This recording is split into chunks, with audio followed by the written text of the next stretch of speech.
You need to ask yourself, are you ready for the journey? Are you ready for the hard work? Are you ready to make sacrifices? Running a business can be tough, so it makes sense that managing your business accounts shouldn't get in the way of what you do best. But it's easy with Sage accounting tools on your smartphone, your tablet, or your laptop. It's accounting for wherever you are on your business journey. Go to sage.co.uk/journey. Sage, accounting for the journey.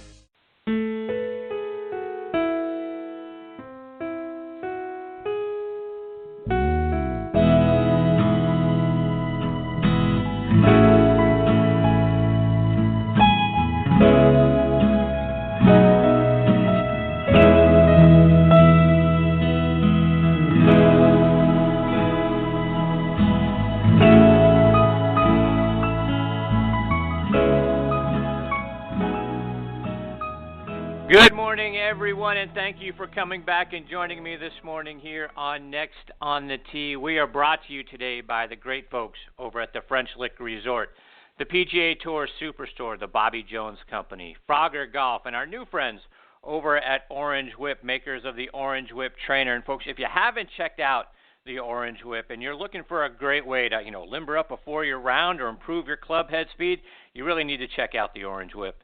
It's, starting to get cold outside, and there isn't a better way to loosen up and get prepared for your round than by swinging the Orange Whip. My father, 73 years old, plays 5 days a week. He's using the Orange Whip to loosen up between or before rounds. So please, take a look at what a great training it is. And I wouldn't tell you if it wasn't, if I wasn't using it myself. So please, go online and see for yourself, orangewhiptrainer.com. And let me also say how much I love the new Bobby Jones fall apparel. Please go to bobbyjones.com and take a look at all their new arrivals. Plus, while you're on their site, you can watch playing lessons from Mr. Jones himself. Many of those lessons, folks, still hold true up to today. So, they've got great golf shirts, sweaters, so soft and comfortable. They're going to keep you warm and both looking great and feeling great, whether you're in the office or out on the golf course. Go to bobbyjones.com to see for yourself how great their new apparel is. I'm your host, Chris Mascaro, and this morning I am excited to share two really great guests with you today. And first up is going to be Allen Edmonds CEO Paul Grangaard. And you know Allen Edmonds and their great line of dress, casual, and golf shoes made right here in America, in Wisconsin, since 1922. What you may not know is they also have a great line of sports-related gifts that I'm absolutely crazy about. And as we enter the holiday season, Allen Edmonds has some of the best gifts you could possibly give to the sports fan in your life. If you want to be a hero this holiday season, you need to go check it out for yourself, all the great things they've got available on allenedmonds.com, and click on the Gifts tab right there at the top when you go to their site. We'll talk about that and so much more when Paul joins me here in just a few minutes. Following Paul, we'll get a return visit from our good friend and former PGA Pro turned, great instructor, Dave Stockton Jr. I'll talk to Dave about some of the great new projects that he's working on with Back Nine Greens. They're working together, folks, to create a scaled-down replica of Augusta National over there in Augusta. So we'll talk about that. Plus, we'll talk about his memories of Arnold Palmer, get his thoughts on the Ryder Cup as well. We'll do all that more when Dave joins me a little bit later on in this half hour. So we're going to talk about some great products. We're going to hear about some great stories this morning. I'm so glad that you're here to take the journey with me over the next hour or so. And like I mentioned a moment ago, we are sponsored by the French Lick Resort, which is an absolutely spectacular place, folks. Their Pete Dye and Donald Ross design courses were ranked number 1 and number 2 in the state of Indiana by Golf Week. It was the site of last year's Senior PGA Championship, and they recently hosted the LPGA Legends Championship. Go to FrenchLick.com to see for yourself how great it is and to book your stay. And every week here on Next on the Tee, we like to kick off the show by saluting the brave men and women serving in every branch of our military who are tuning in around the world on the Armed Forces Radio Network. We want to thank all of you for the daily sacrifices that you and your families are making to protect our freedoms and our liberties. We also want to thank our veterans out there for all that you and your families have done for us over the years. It's through your strength and your efforts that our way of life continues to be possible. Folks, if you happen to see a member of our military when you're out and about in your daily lives, wherever it is, in the grocery store, at a restaurant, at the airport, wherever you might be, please stop for a moment and tell them thank you. They are our true heroes. Our sincere thanks as well to Sean Cruz and all the wonderful folks over at the Armed Forces Radio Network. It is such an honor that Next on the Tee is a part of your network. You can find our show by going to armedforcesradionetwork.org. And I also want to continue to remind our veterans out there, please, continue to check out globalvoiceforveterans.org. It's a great site. It's got a lot of news and articles and a wealth of information that is specifically geared towards our veterans out there. I'm sure you're going to find it both interesting to you and beneficial. Again, globalvoiceforveterans.org. And I also want to send out a big thank you to our good friends over at Podbean for making Next on the Tee one of their featured podcasts this week. We really appreciate your support and what you're doing to promote our show. It means a great deal to us. If you're listening to the show as a podcast, we hope you're doing it via the Podbean podcast app. On their podcast app, you can get instant updates for our new episodes here on the show. It's free. It has a lot of great features that let you easily discover, listen, and even publish your own podcast if you like.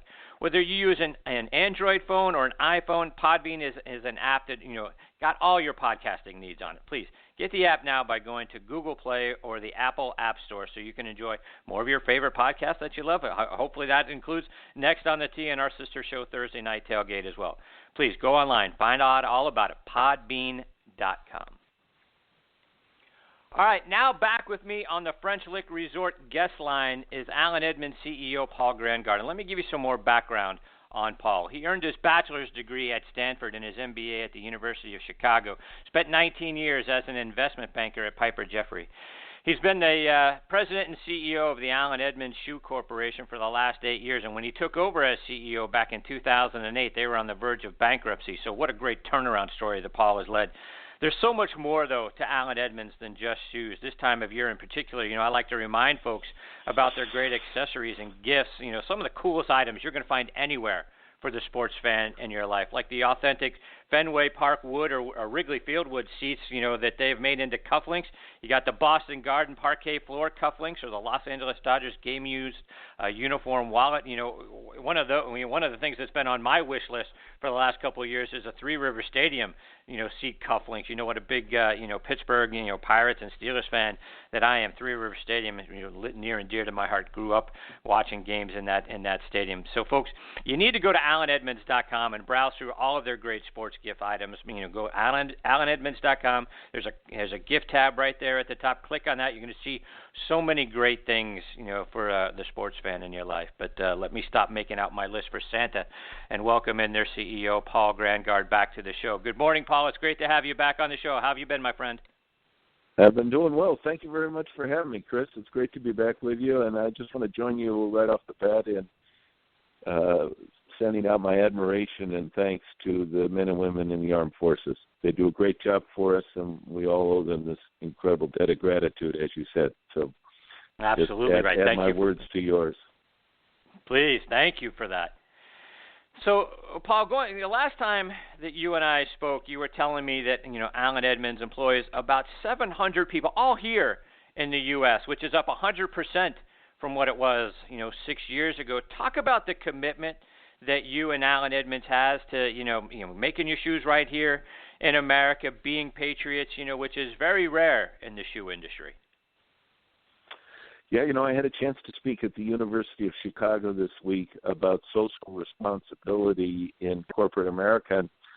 And I pointed out that sometimes we get too wound up in the margins, and really the most important thing for social responsibility is, are you committed to the people around you? Are you committed to your communities?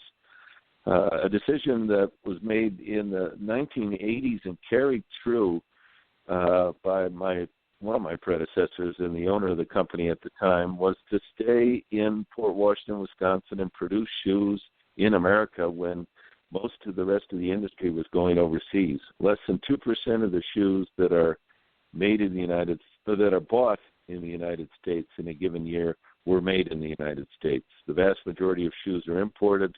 Most of them are imported from China or India. And yet Allen Edmonds decided to keep producing shoes in the United States, and we're very proud of that. It's part of what makes us who we are. It's the most important part of what makes us who we are. Part is also a very American value, I think. We make great shoes, but they're accessible in terms of their price. We always have something on sale. We've got a special offer for the military. For active military people to buy our shoes at a discount. We have the same offer for students coming out of school. So, we don't want to be a luxury brand. We don't want to be so upscale and so expensive that people starting their careers or interviewing for the important first job coming out of college or coming out of the military can't afford to present themselves well with a great pair of shoes, a great belt. We now sell sport coats made in the USA. We're about to start selling business suits made in the USA next year. So we're really committed to American manufacturing and to American values in the products that we present. And Paul, this time of year, right, we're just past, Veterans Day last week. So, and this is the time of year we like to honor our veterans for the tremendous sacrifices, that they have made for us over the years. And for our listeners here on the Armed Forces Radio Network, I wanted to point out, you got a great line of boots, the Normandy boots. Can you tell the story about what inspired you guys to make those boots? Well, there was a fashion trend a couple of years ago that was very retro, very heritage, and our design department came out with that boot using a leather that's called kudu leather. It's actually not cowhide. It's antelope leather. It's very soft and immediately broken in. And I looked at the boot, and we put this heritage sole on it that also was strong and kind of thick, and it also looked like it's been worn for a long time. And I looked at that boot and I said, that reminds me of the paratrooper boots from World War II. And so, the Normandy invasions saved Western Europe, or saved Europe, saved the world really from tyranny and Nazism. And I wanted to honor all the men in the greatest generation and the women who were a part of that, my parents included. So we called the boot the Normandy boot, and it ended up last year. Boot season is just starting again. I'm sure it's going to do well again this year. It looks like and feels like when you put it on a boot that's decades old, might have been in an army trunk in the basement that like we had when I was a kid, my dad's old army trunk. And then you pull these boots out and you put them on. They're fantastic looking and really comfortable. And one of the great things about, you, Paul, and Allen Edmonds is you guys are getting inspirational ideas from people in everyday walks of life and our servicemen and women or veterans, submit ideas to you guys. Talk about, some of the, the outside influences from I guess, we lay people, right? Normal people that, present ideas to you guys and you take a look at those and you say, you know what, that's a great idea. We should make a shoe like that. Yeah.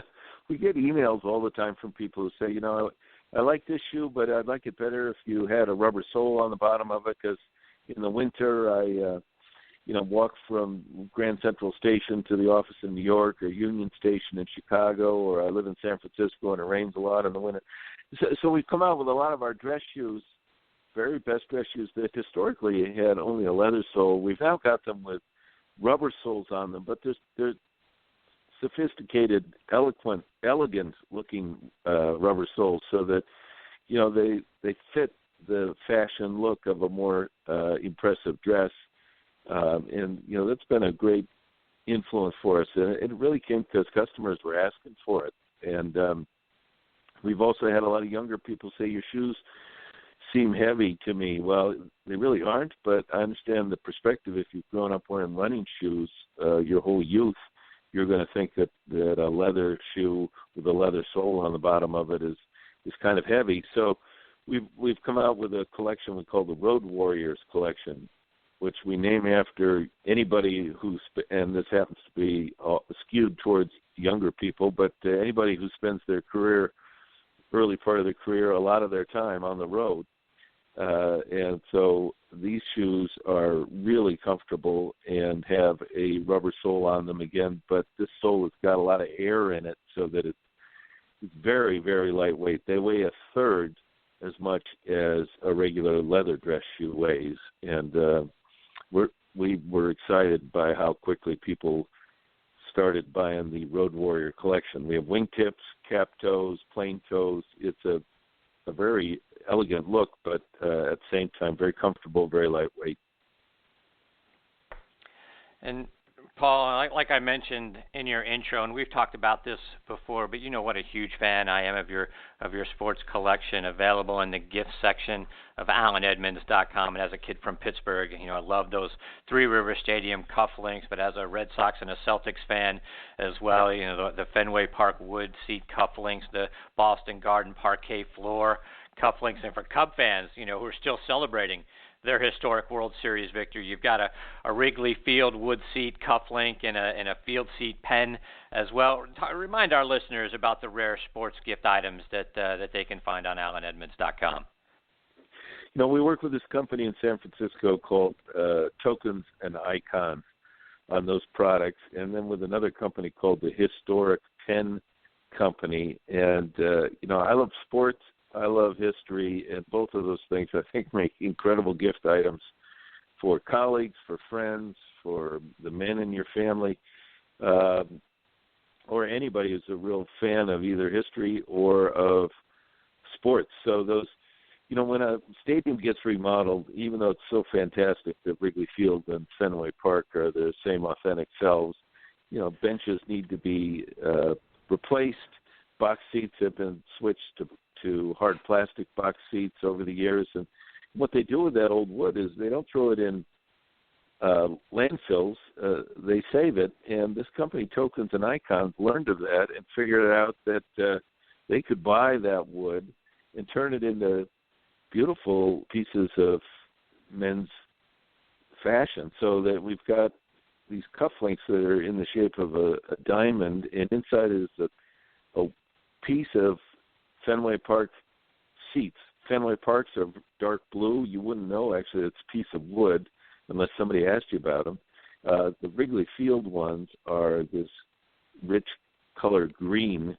And so you're sitting with somebody at dinner in a business meeting, and things turn to your private pursuits and things that you enjoy outside of work. And you point to your cufflinks and you say, I'm a Cubs fan. These are Wrigley Field cufflinks, and it's a great conversation starter with anybody, especially since so much of the country was thrilled to see the Cubs finally break the curse and win the World Series. I'm going to get a pair of Wrigley Field cufflinks this year. And then on the historic pen side, when the Trumans remodeled the White House, they took a lot of wood that had been around since Thomas Jefferson out of the flooring and the walls of the White House and replaced it with stronger, newer wood. But again, they didn't throw that wood away. So you can get a pen that is made out of the cylinder of the pen is made actually out of wood from the White House, from the home where Lee and Grant met in Appomattox for the surrender. You can get a pen from Independence Hall in Philadelphia, which has been remodeled. And you're holding a piece of history in your hand, and if you let you won't be sure about this, but you can imagine that maybe Thomas Jefferson actually walked the wood that you're holding in your hand now. So it's again, a very special, thoughtful gift to give. We don't make them at Allen Edmonds. We partner with these companies that make them. The cufflinks, Wrigley Field, Three River Stadium cufflinks. I got to get you a pair of those, Chris. They're made in sterling silver, so it's a very impressive presentation of your favorite topic of conversation. Yeah, and then you've also got you got some pieces of game worn baseball uniforms that are made into wallets. You've got pieces of helmets from Notre Dame and Michigan and teams like that as well, right? So it's not just wood, right? You got all kinds of stuff. No, we also have cufflinks. Since we're talking golf today, we got golf ball cufflinks where the balls have been pulled out of TPC sawgrass, the water around the 17th green. So you can imagine, Sergio Garcia bunted that one into the water, maybe. But,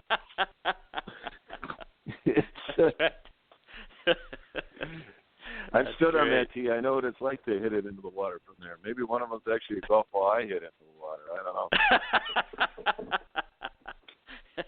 That's great. Yeah. Paul, now get back to some of the shoes that you guys have available as well, and holiday collection, right? We're getting into the holiday season.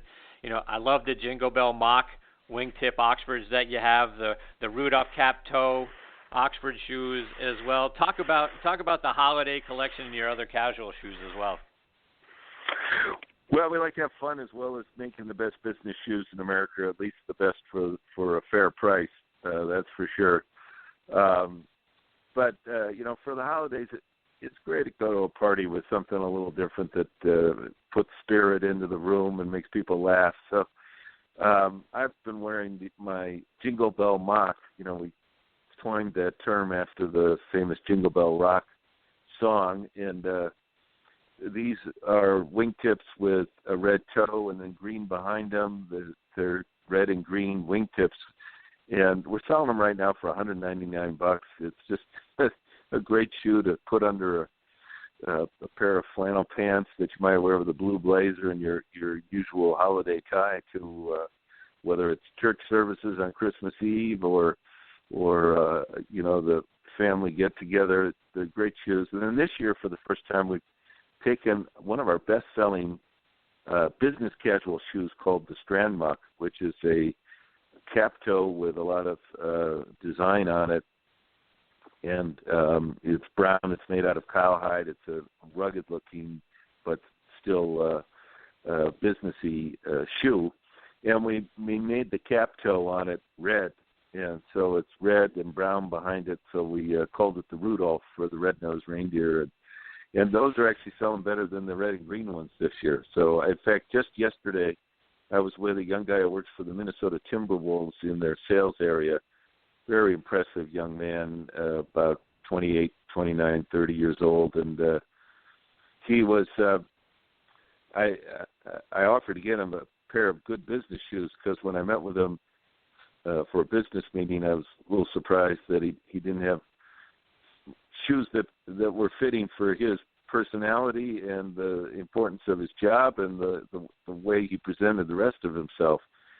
So I wanted to get him some of our shoes. He's an opinion leader, and I brought him to the store, and he went straight for the Rudolphs. And I gave him a pair of shoes, but he bought the Rudolph pair for himself, and it was fun to watch him walk up to the mirror, look at himself in the mirror. It was like a scene out of a movie. His back kind of straightened up. He turned to the side. He smiled, and so I guess he's going to wear those shoes all year round. They're not just going to be his holiday shoes.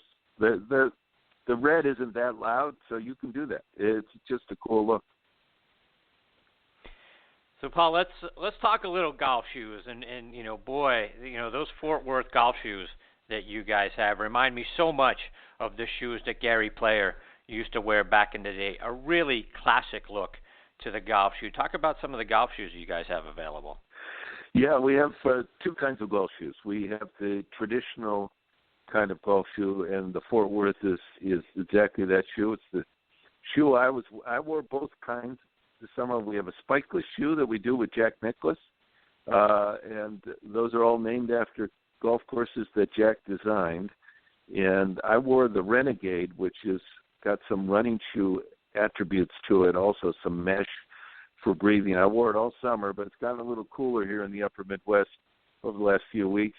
And I went back to what we call our Honors Collection shoes, which are leather bottom shoes with a regular dress shoe look and soft spikes on them. And I wore the Fort Worth the last few weeks of the season here, and my last round was last weekend, and my last hole I birdied in those shoes. And I'll tell you, there's a different feeling between spikeless golf shoes and shoes with a heel. It's a matter of taste, which one you like. But when I put those traditional golf shoes back on for the first time in quite a while, it was like going home for me. It felt so great, and my swing suddenly calmed down, and I played better in them too. So don't forget about the good-looking old leather-bottom golf shoes with a heel on them. Those things, they made Jack Nicklaus great, or actually Jack Nicklaus was great in them. Arnold Palmer was great in them. Gary Player was great in them. You can play great golf wearing those kind of shoes. Phil Mickelson still wears them. If you watch the kind of golf shoes he wears, he hasn't gone to a skateboard-type shoe or a bowling shoe look. He's stayed true to the really good-looking dress shoes.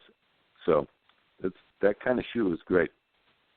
Yeah, no, I mean, I love that Fort Worth golf shoe. Like I say, it's Gary Player, Mr. Player has become very important to us here on the show. We've been blessed to have him on the show several times, and I just that's the classic look that I remember Mr. Player wearing all the time with the all black, and then those Fort Worth style golf shoes. It is a great look, and so much today, right? We're all talking about retro and all that sort of thing. When you look at those golf shoes, you think, boy, that's golf, right? That's golf in the 60s and the 70s. Well, there's a reason they use the word classic for things. The classic endures and stays great for a long time, and those shoes just are classic. And Gary Player looks great in them, and so do other people, younger people too. It's just a great look.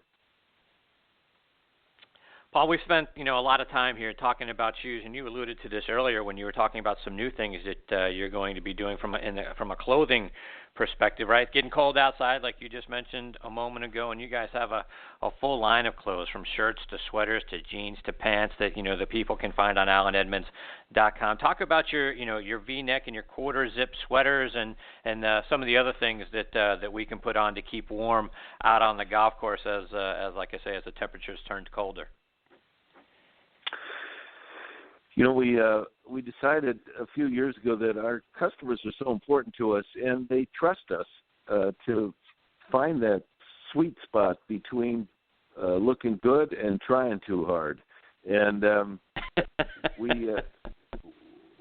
lot of fashion companies want to push you into the trying too hard category, and it's usually a buddy of yours or maybe somebody you don't know very well who lets you know that it's not working for you. So we know where that borderline is, and we decided we'd go into fashion clothing as well, mostly on the business casual side. We have these great sweaters made out of unbelievable yarns and both cotton sweaters as well as merino wool sweaters. We have V-necks, crew necks. We have quarter zip with a little leather tab on the sweaters. We have these great-looking shirts that you can wear with a sport coat, or you can wear when you're just going without anything other than your shirt on top, because they've got beautiful patterns in them.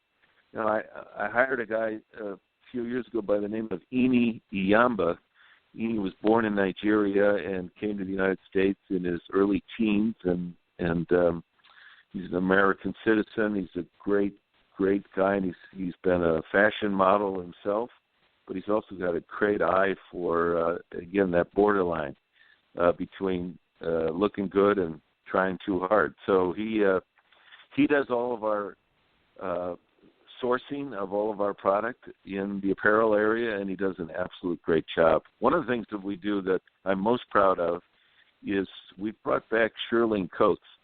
And again, back to this idea that we want to be accessible.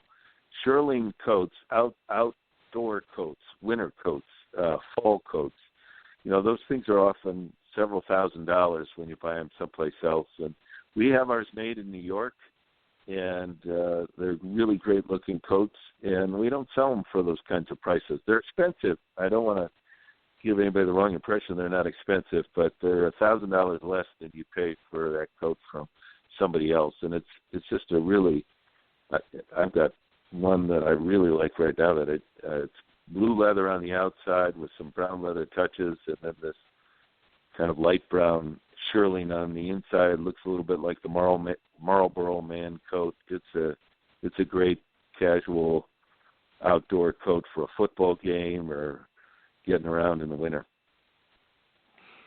And Paul, kind of put a finishing touch, if you will, on the ensemble that you guys have to offer. I'm a big fan as well of that pub cap that you have. It looks perfect, for golfers to, keep our heads warm when we're out on the golf course during the winter months. Talk about some of the finishing touches that you guys have available in your caps and your gloves.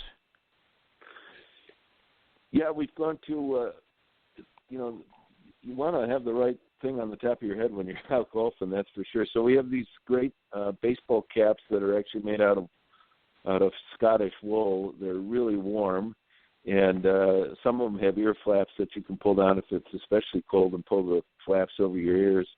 And when you play golf in the fall and the winter in southern parts of the United States, you got a really low sun. So just putting on a stocking cap, it can get in the way of not having some sun protection for your face and also for your eyes. So it's great to have a brim on that cap that's still keeping you warm, that is more like a baseball cap or a golf cap when you're out playing golf in colder weather. We have great gloves. I wouldn't wear any of them playing golf. We don't have winter golf clubs that we sell, but we have great gloves for being outside and keeping your fingers warm. They have iPhone capability, so you don't have to take your gloves off to work your cell phone. You can. It's got connectivity right in the tip of the finger, so you can work your cell phone the same way with your gloves on. We're trying to make sure that when a man walks into our store, or maybe his significant other walks into our store looking for a gift, that there's a lot of stuff there that people are interested in, in addition to leading, as we do, with some of the best shoes in the world at accessible pricing for an American democracy. So, Paul, before we let you go, besides AllenEdmonds.com, where can people find Allen Edmonds shoes and apparel? Well, we just opened our 70th store in the United States, so we've got stores coast to coast in all the major cities now, with the exception of Portland, Oregon, coming to Portland soon. But we have stores all over the United States, and you'll find us there. And you can also buy us in Nordstrom, department stores, and a couple other of the big department stores around the country. So, if you go into a mall and you see a higher-end men's fashion clothing department store, or if you look on the list of locations, you might find Allen Edmonds in our own store. So I encourage you to come in, and please tell the people you're with the armed forces. We'll take good care of you. We care deeply about serving the men and women of the armed forces who serve us. Thank you so much for that, Paul. Remind our listeners one last time, Paul, how can they follow you and follow Allen Edmonds as well over social media? Oh, we're on Facebook, we're on Twitter, we're on Instagram. Just Google Allen Edmonds, AllenEdmonds, and you'll find us all over the place. You won't be able to get away from us after a while. And do me a favor, read my blog every now and then. There's a thing that says CEO blog, and my family is, reading it for me, but it'd be great to have some other people read it, and feel free to send me an email. I'd love to hear from people.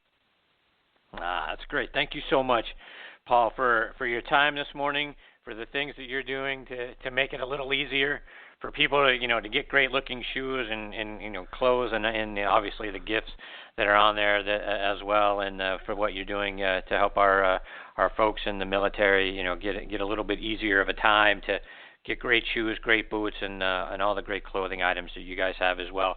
It's been a blessing having you back on the show again today. I hope you'll come back again real soon to keep us updated on all the great things you're doing. I always love having you as part of the show. Chris, thank you very much. I want to wish you and your family a very happy Thanksgiving, and happy Thanksgiving to all of your listeners. We're thankful for them here in our home, that's for sure. Thank you very much, Paul. Same to you and yours. Look forward to the opportunity, hopefully, to catch up with you again real soon in between now and then. All the best to you and your family, my friend. Thank you, my friend. Bye-bye. Bye. That's Paul Grangaard, CEO of Allen Edmonds. And, folks, again, Allen Edmonds, A-L-L-E-N. So, that's how they spell Allen, and Edmonds is E-D-M-O-N-D-S, AllenEdmonds.com. Great stuff, great shoes, great clothes, and I'm telling you what, you got to check out the gifts now. That stuff is absolutely outstanding. Not only from the cufflinks to the pens to everything else that they have, and then the golf shoes. I'm telling you, those golf shoes are absolutely spectacular looking. Those Fort Worth golf shoes, man. Again, we've been blessed to have Gary Player on this show multiple times. Those things are very reminiscent to what Mr. Player used to wear. So great shoes, great clothes, great gifts. And Paul Grangaard's a great guy as well. So AllenEdmonds.com, check it out online. All right, before we get to my next guest, Dave Stockton Jr., I want to give a shout-out to our friends over at the Bobby Jones Company, folks. You know, cold, damp, windy days, right? Game changers when you're out playing and that sort of thing. And you can't beat the odds, any better than with putting on Bobby Jones layers. And they've got a great line of quarter zip pullovers and soft sweaters. Check out all their great styles at bobbyjones.com. And while you're on their site, click on the equipment link to see their great line of drivers, fairway woods, and hybrids, designed by one of the game's most influential, equipment designers, Mr. Jesse Ortiz. Jesse, like his father Lou and Bobby Jones himself, right? Jesse has a passion for golf and golf club design. You remember his great tri-metal fairway woods from his days at Olimar. Well, now he's putting his creativity and innovative designs to work, creating great golf equipment for the Bobby Jones Company. Check it out online by going to the equipment tab on bobbyjones.com or going directly to bobbyjonesclubs.com. And I also want to give a shout-out to one of our new sponsors at the Orange Whip Trainer. Let's hear a word from our friends over at Orange Whip. Why does every golfer need an Orange Whip Trainer? Because it works. Feel what it's like to swing like the pros. The Orange Whip is used by over 300 PGA, LPGA, and Champions Tour players. It was voted the #1 teaching and training aid by both PGA.com and the Golf Range Association of America. And it's the top swing trainer of PGA and LPGA members. It's also handcrafted in the USA with all American parts. Visit orangewhiptrainer.com to learn more.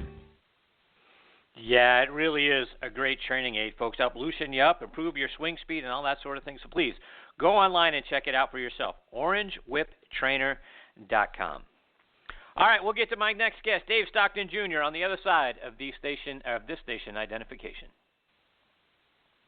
You're listening to Next on the Tee with Chris Mascaro, heard around the world on the Armed Forces Radio Network. And now back with me and making his 6th appearance with me on the French Lick Resort guest line is Dave Stockton Jr. Let me remind you about Dave's background. He's from Redlands, California. Like his father and grandfather, he was an All-American golfer at the University of Southern California. Joined the then Nike Tour, now the Nationwide Tour, back in 1993 and won twice during his rookie season at the Nike Connecticut Open and the Nike Hawkeye Open. He went through Q School in 1994 and earned his tour card, finishing 96th on the PGA Tour money list that year. Had 2 third-place finishes that year, plus another top 10 finish as well. From 1993 to 2006, he had 6 top 10 finishes out on the web.com tour, 13 top 10 finishes on the PGA Tour. Following his days out on tour, he spent a couple of years as a commentator for the USA Network. He's now one of the top instructors anywhere on the planet, and when he's not helping others improve their golf games, he's hunting with his dad and his son, and I am privileged to have him back and next on the tee again with me this morning. Good morning, Dave. How are you, my friend? I'm doing good, Chris. How are you? Oh, fantastic. Thank you. So, Dave, biggest question of the day, right, for today. USC, UCLA tonight, and then you got Notre Dame next week. Yep. So, your boys have won 6 in a row, including a huge win last week, right, over number 4 Washington. So can your boys run the table and maybe get a little bit of help from Washington State or Utah and catch Colorado in the Big 12 South Division? Well, we need a lot of help in that department. I do believe we'll win the next 2 games. I think we're just playing the best football we've played all season, and we continue to learn. I mean, they're still learning and they're young, but I think that college football is all about getting on a roll, and they're definitely on one right now. I'm not sure they're going to catch, Colorado and Utah are both ahead of them and need a lot of help there. But if they win out, it's a heck of a season after starting 1-3. So, Dave, you're a great follow out there on Twitter, and for our listeners, you can follow Dave at DSJR1, and his tweets are a lot of fun. You got to go check it out. And Dave, one of the things that I saw lately on your Twitter feed is you're working with Back Nine Greens to design a replica of Augusta National over in Augusta. So talk about what's that project all about. Yeah, this is really neat. I researched the synthetic turf companies, and I found the best one out there is this Back Nine Greens company, and I got to know the owner, Dominic Nappy, and we became friends. And I knew it was something, with my dad and I specializing in short game and putting, what a great pairing and Dominic jumped in all on it. He thought it would be great to have my dad and I be a part of his company, and we brought this client who has a really nice place. Well, you probably saw the picture on Twitter of the ground. We were laying it out yesterday, and we're going to design a 9-hole putting and chipping complex in his backyard, and it's going to be fantastic. Probably heading back there the week after Thanksgiving for about 3 days to shape it and get it going, and so they just lay the turf down. It'll be ready. We want to get it done before it gets too cold, but we're going to have LED lights in the cups, and the week of the Masters, my dad and I always go and do corporate stuff that whole week. We go there, not necessarily to work with our players, but we go there to do the corporate stuff at night. And this is a place we'll be conducting clinics for the corporations each night, and giving lessons, and just there'll be a lot of fun contests to be had for sure. And looking forward to that the week of Augusta this coming year. So is that a place that's going to be, open to the public to check out, or is that, as you said, it's in someone's backyard? Is that something that's private? I know. I had some people on Twitter ask me, hey, can I go see it? And it's a private residence.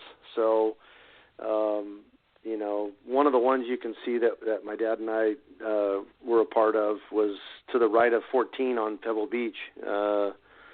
Gentleman had us come in and design his backyard, and it's really turned out great. I mean, he's got it's an adult playground, but kids obviously can have fun there too, chipping and putting, and this one at Augusta will be strictly just the people that are invited to be there. It's not going to be open to the public, unfortunately. One of the other things that I saw that you and your dad are endorsing is a new training aid called the Flex Putter, which looks similar to me, if you will, like a cross between like a Medicus club and the old bullseye style putter. Can you talk about what the Flex Putter is? Yeah, it really goes along with what we teach, where we don't flip our hands at the ball and we stay solid through with the back of your lead hand leading through. So it's not a release; it's just more of a brush stroke. And this shaft is very flexible. And the head that we have on the club now that we like to use, they started with a bullseye style head, and now we've gone to more an answer style. We just did a video shoot for the company 2 days ago, right before we flew back to Augusta, out at Madison Club, and it turned out great, and I'm looking forward to seeing the finished product. But it really we've had players on tour look at it. They really like what it does, and it helps to really have a smooth transition, great tempo in the stroke. As you know, my dad and I, we don't endorse a lot of products, and we've never been big on training aids, so to speak, more old school approach. But this is something we felt wholeheartedly was absolutely a positive step towards having a real smooth and consistent stroke each time. And it's interesting to me, Dave, and Sean McKeel has been on the show several times, and he was talking about earlier this year that he had gone back to the old bullseye style putter to help him improve his putting stroke and striking of the golf ball through the putting stroke. And I don't know, once upon a time, the bullseye putter was sort of all the rage. And my father's got a couple. I certainly remember, Tom Kite using it for many years, particularly, during the 86 Masters.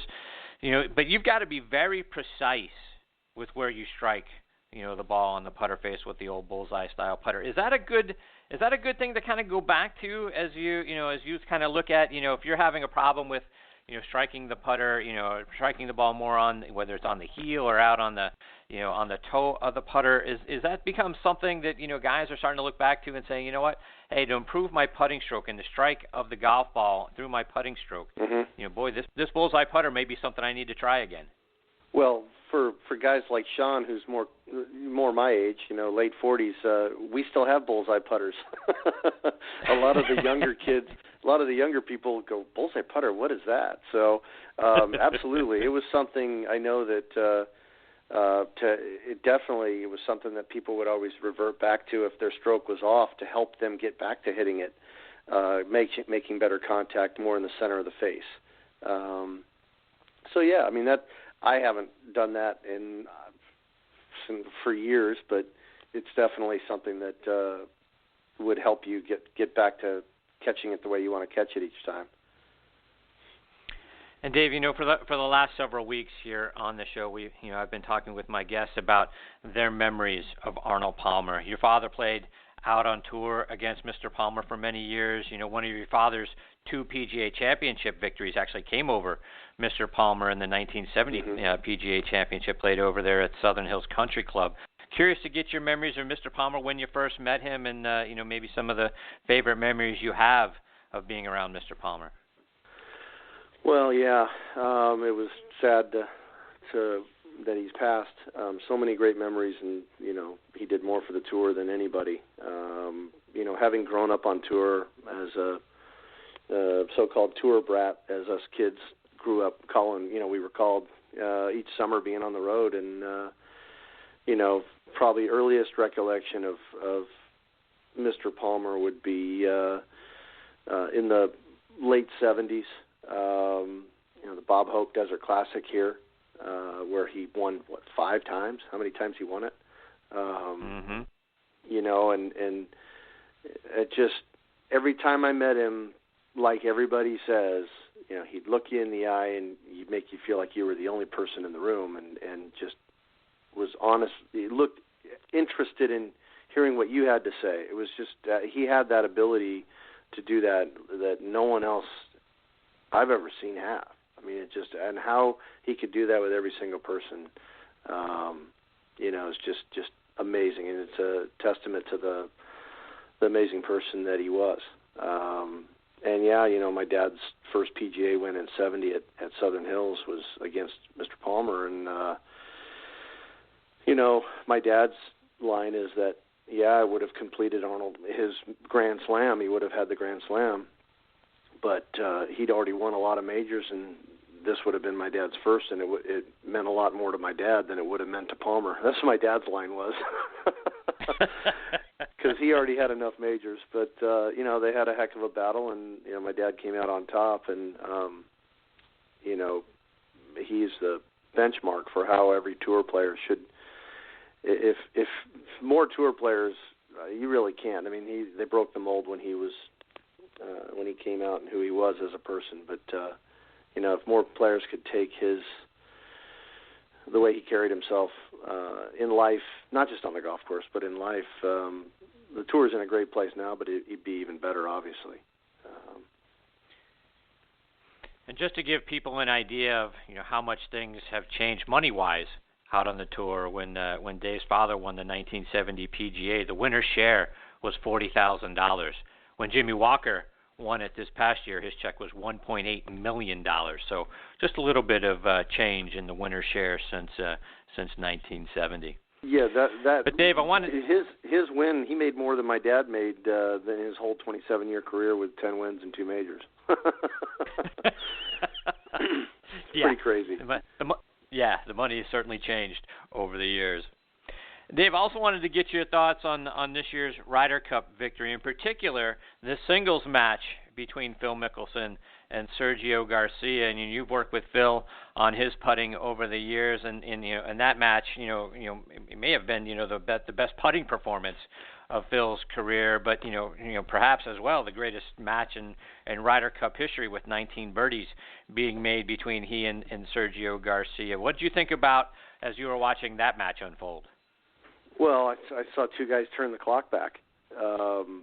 They played like kids, like early in their career instead of where they are in the fall of their career. And it was just amazing to watch the punches being thrown at each other back and forth. My dad and I haven't worked with Phil in quite a while, but he rolled it unbelievable, and I think even more amazing was, after what he said earlier in the week, he had a ton of pressure on himself, and to go out and play that match when he had to, the amount of pressure alone playing in the Ryder Cup is more than you'll have in any event you'll ever play. On top of that, the things that he said earlier in the week added even more pressure, and he just went out and just made a gazillion birdies, and it just on a golf course that it wasn't as easy as they made it look, and for them to have at the end was, I think, fitting because they both played too well to take the loss. And the other match, one of our newer clients, Patrick Reed, playing his match against Rory, that was unbelievable too. And right. I got a text from Patrick the night before the finals on Sunday, and he texted me. He said, "I've got Rory first out tomorrow morning. I'm so fired up." That's what he said to me. So it was pretty. I knew he was, I knew he wanted Rory and he wanted to go out at first, and he got his wish, and that was an unbelievable match as well. But it was more important for the U.S. To win the match this year, just to balance out the lopsidedness that's gone on, where they've just completely annihilated us over the years. And it's just going to make the matches 2 years from now that much better over there. And you can't have it one way all the time. It doesn't become much.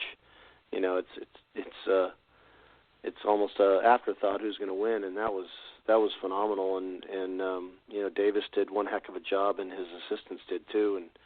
And they came together as a family and played as one, which that's what Europe does every 2 years. And the U.S. did that again, which last time I saw that was in 2008 with Zinger, and it was cool to see. As you talked about, working with Patrick Reed now in the match between he and Rory McIlroy, and from an emotional level, I think for all of us, pulling for the American side, right? The adrenaline rush you had from just watching the emotion, and the swings back and forth, and each one of those guys sort of landing a haymaker, if you will, right on top of one another. But as a guy who's working with Patrick Reed, do you get caught up in the emotional level watching him and watching what's going on? And you kind of, to me, it almost felt like it didn't feel like golf anymore. It almost was like the emotions that I feel when you're watching football or some more emotional sport, right? Because typically golf is more subdued, but not during the Ryder Cup, and certainly not during that match. Do you find yourself getting caught up in it emotionally as well? Well, yeah. I mean, you definitely are.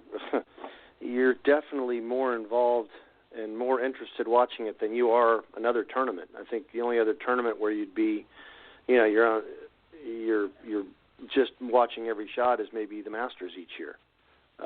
Right. But the greatest thing that I saw, there were a lot of negative things, which, it's gonna happen. When you mix with the fans, if you mix alcohol, you start drinking at 8 a.m. or 7 a.m., whenever they start drinking, by 3 in the afternoon, they're pretty lathered up. I don't care if you're American or European. You're not going to be in your right mind necessarily. But the greatest thing that I saw was when Rory made the putt on whatever hole it was, 8, somewhere on the front, he made a putt, and then Patrick went in there and followed it up and made a 15-footer, 18-footer right on top of it. And, he wagged his finger at Rory, and Rory just laughed. And then they walked off the green with their arms, around each other's shoulders going to the next tee. And that was the epitome of sportsmanship and, hey, I want to beat you just as bad as you want to beat me, but this is some pretty cool stuff. Let's see what the next hole brings, and it's just really cool. And it was just, as a fan watching that, you're sitting there going, what is better in sports than this right now with what's going on? Whether you're a golfer or not, you couldn't help but get caught up in it, and it was really neat to see. And Dave, to your point a moment ago about the Masters and Patrick, sort of been labeled, Captain America now that, after his great performance, and not only in this, year's Ryder Cup, but, in some of the Ryder Cups in the past, but, hasn't broken through yet to win a major. But the enthusiasm and the fan emotion that sort of carried him through that singles match, just like I said, not only really cool, to watch, but, also to feel like you're a part of. But you talk about the Masters, and that's sort of, you're right, that's a place where enthusiasm, particularly, we all know the Masters isn't won until the back nine on Sunday. But, the patrons can start to get wrapped up in it because, that's a place where you can make eagles and birdies and all of that sort of thing.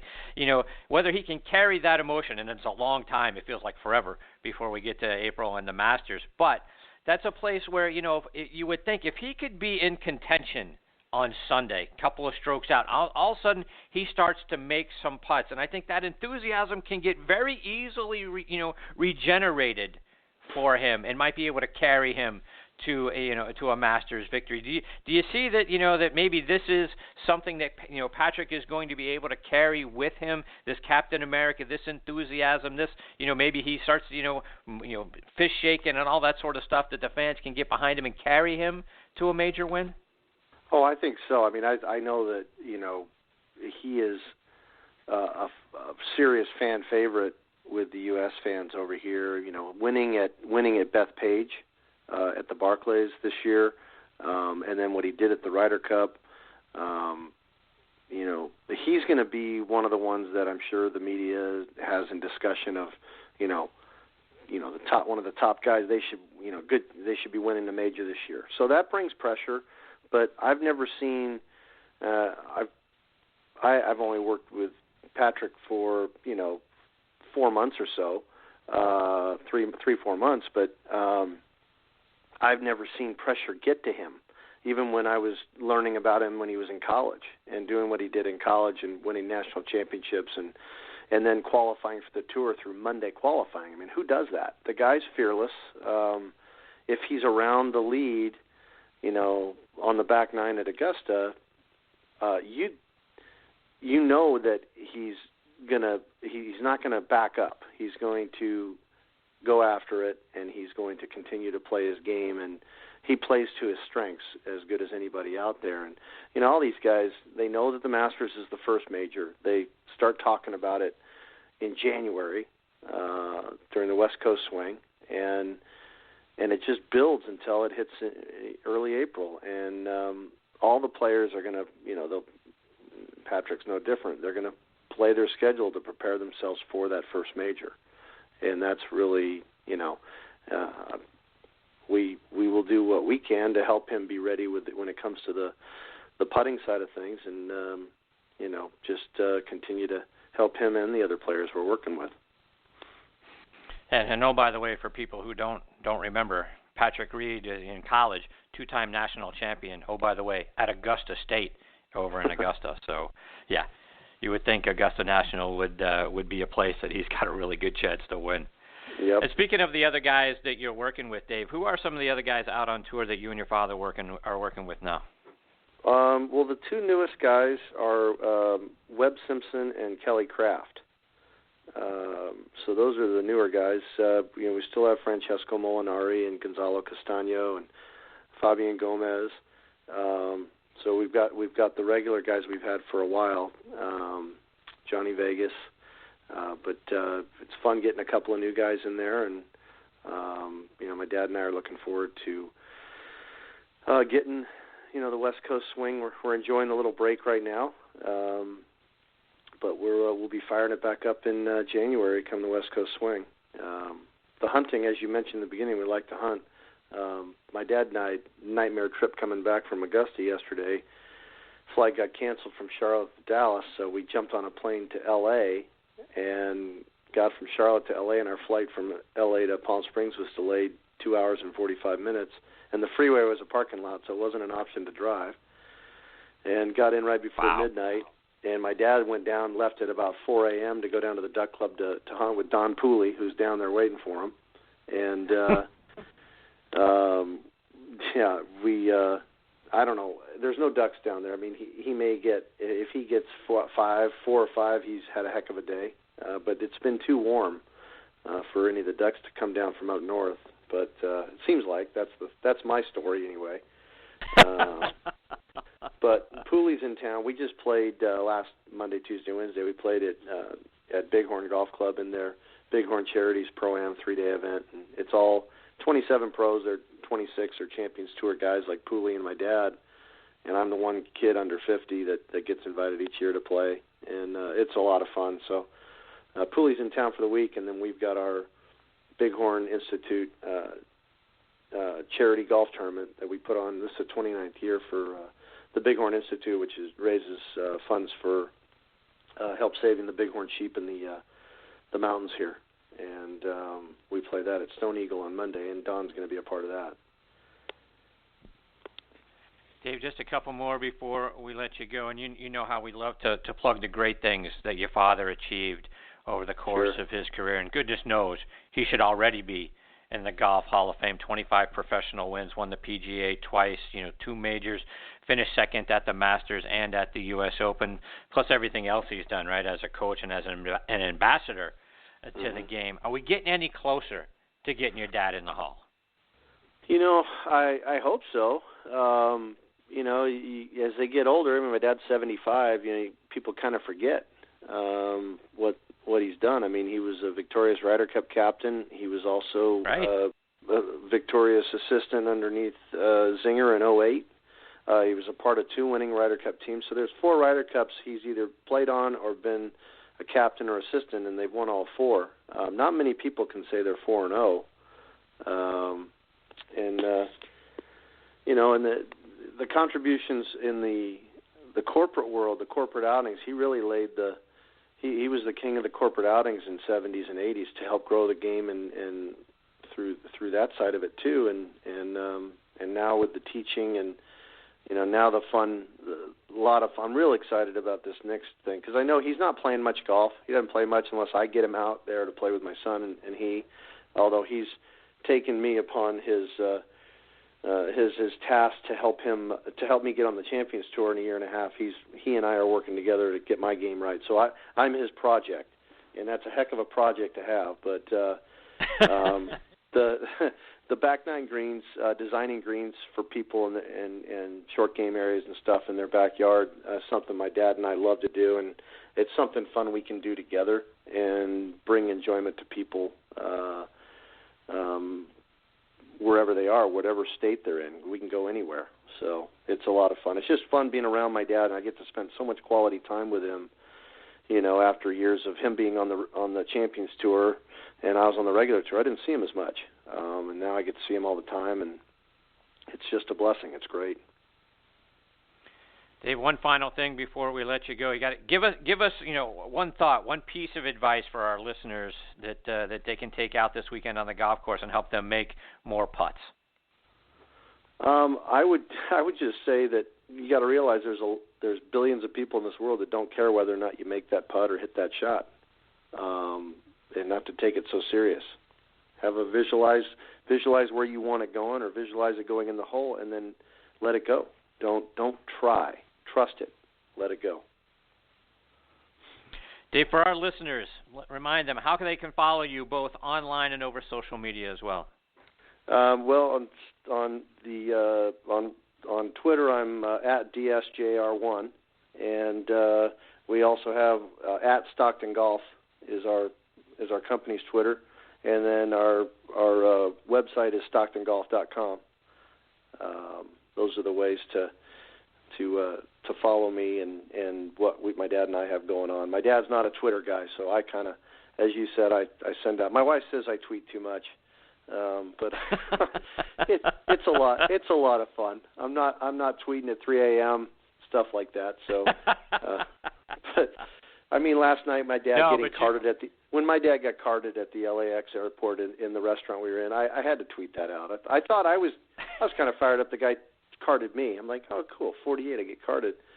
And he carded my dad. I'm like, gosh, he's just carding everybody. Come on.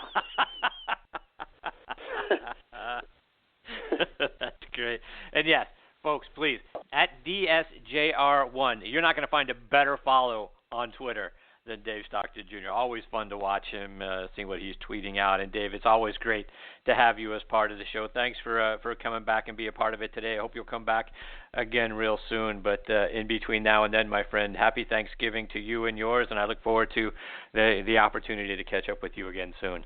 Thanks, Chris. Always great being on with you, and happy Thanksgiving to you and your family as well. Have a great holiday. All right. Take care, Dave. We'll catch up soon. You got it. Thanks.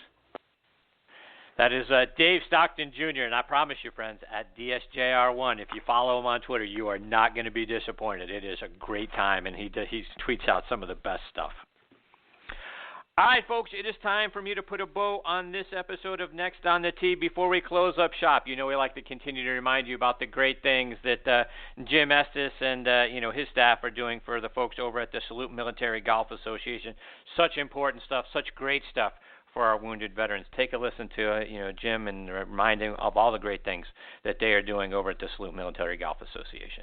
The Salute Military Golf Association was created to provide rehabilitative golf experiences to the brave men and women who have been wounded while serving our country. Hi, I'm Jim Estes, PGA Golf Pro and co-founder of the Salute Military Golf Association. With my adaptive golf program, we've successfully helped thousands of soldiers in their recovery, both mentally and physically. The SMGA has been providing family-inclusive golf experiences across the country since 2007. To date, the SMGA has equipped more than 1,000 warriors with properly fitted golf clubs and has extended its clinic series to more than 8 chapter and affiliate locations across the U.S. If you are a wounded veteran interested in participating, or if you'd like to learn more about the Salute Military Golf Association and find a chapter closest to you, visit our website at smga.org. We've seen firsthand how impactful golf can be in aiding one's recovery. The Salute Military Golf Association, empowering wounded veterans one fairway at a time. Visit smga.org. That's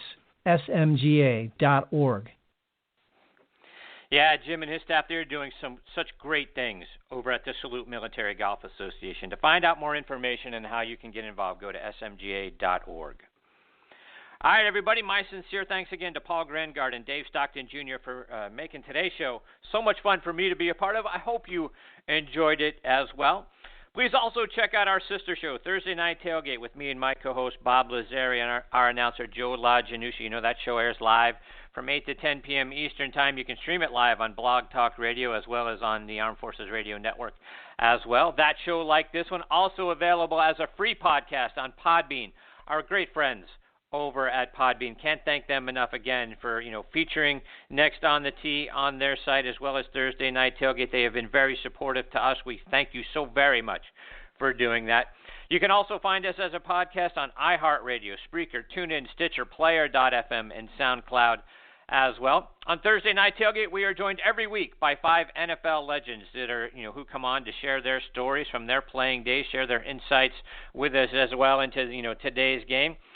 We also highlight 2 players every week that are doing great things in their communities in our Spotlight on the Positive segment over there on Thursday Night Tailgates. Please check that out as well.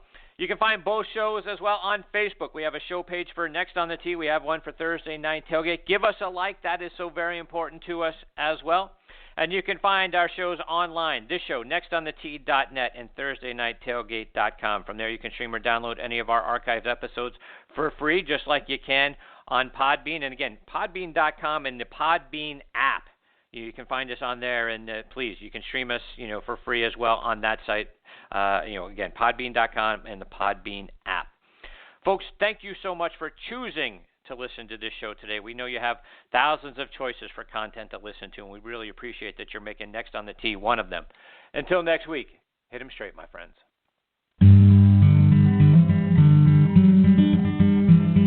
You've been listening to Next on the Tee with Chris Mascaro, where PGA and LPGA legends, pros and top instructors, and media members go to tell their stories.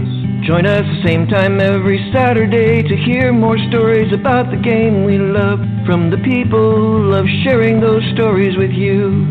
It's all about the great game of golf. It's all about the great game of golf.